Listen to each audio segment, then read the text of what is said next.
So let's just kind of delve in, talk about a few things. S&P 500, I think it's the stocks that make up that S&P 500 in ratio to the other stocks, the proportion, not always the same, right? Yeah. I think there is definitely a bit of a misunderstanding when it comes to owning that index.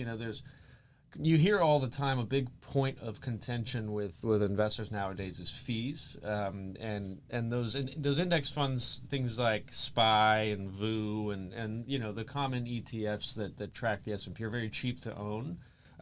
They're static indexes, so they don't require a ton of management, right? So they're pretty cheap to own. But with that is concentration in a certain few companies that people don't necessarily know about. They think that owning the index is just a broadly diversified investment, which it once was, but it's not so much anymore, is it?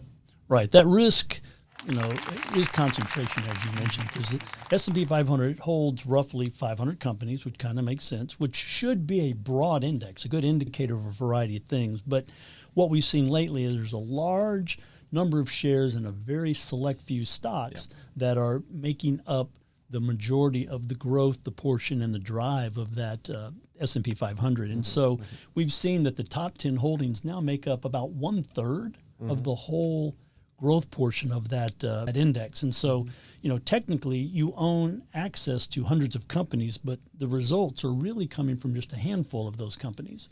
Yeah. It's important to remember as an investor that these indexes or these index funds, and the index for that matter, is cap weighted, market cap weighted. So the bigger companies make up a bigger proportion of the index. It's not an equal weighted, but a divided by 500 ratio when it comes to your ownership in these companies. So you have to be careful, because it's easy to think that, I own the market, but that's not necessarily the case. Like Rob just mentioned, sometimes close to 40% of the index is the top 10 holdings. Oftentimes it's the Mag 7, that we've all heard about, and they're all concentrated in one single area of the economy, of the